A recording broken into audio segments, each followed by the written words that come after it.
Welcome to Dr. Prashant Sawant's Ayush Sanjeevani Chikitsa, an Ayurvedic specialty clinic.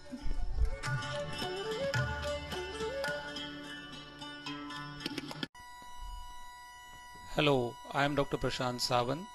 Today we are going to discuss about a case of cardiac failure.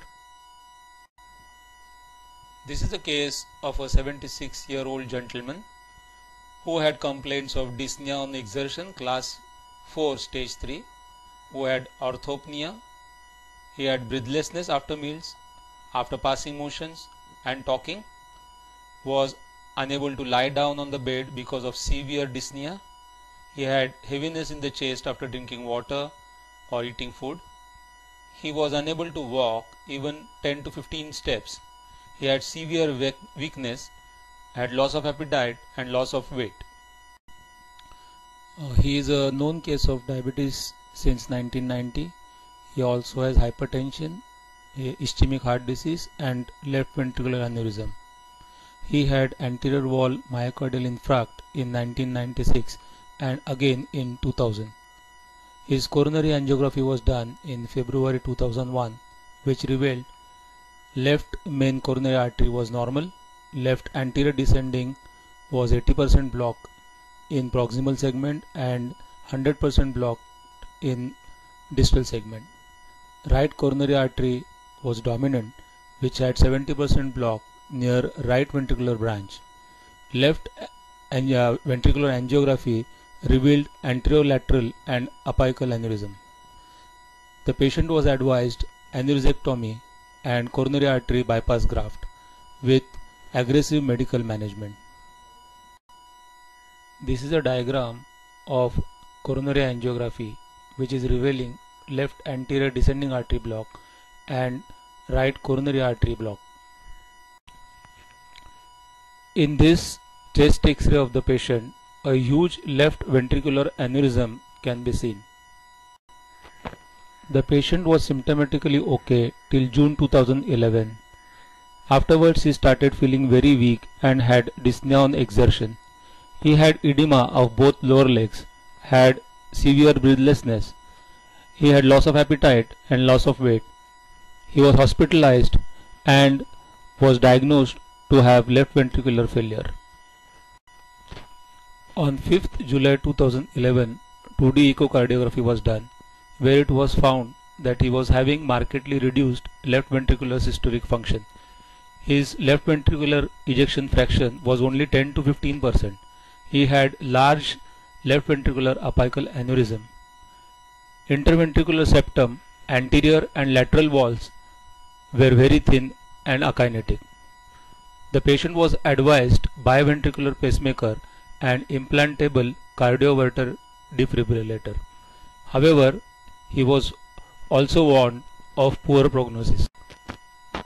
Despite significant advances in pharmacological and clinical treatment, heart failure remains the #1 killer disease in the Western world.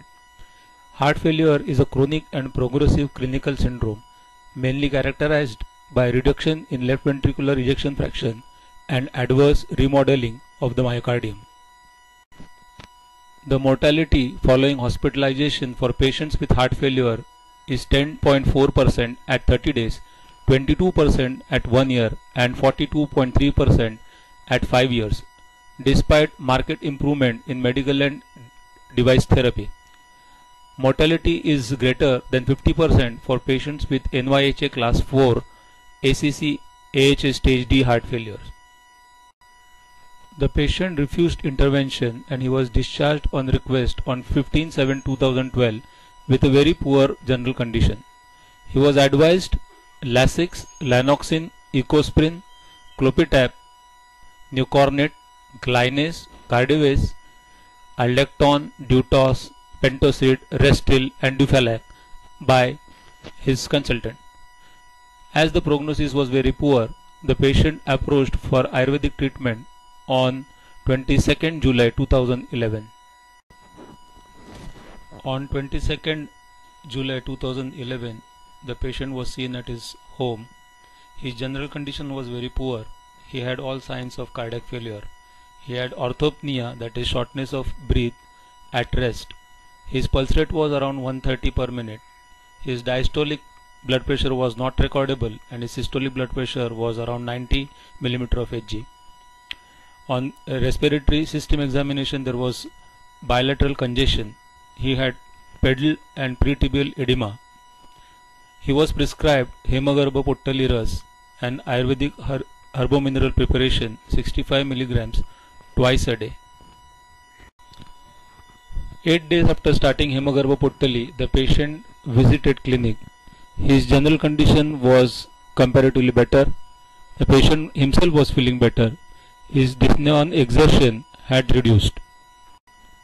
On 2nd August 2011, the patient was started on herbomineral Ayurvedic formulation.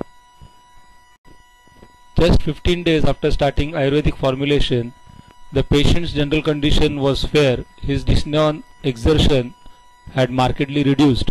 His weakness had also reduced.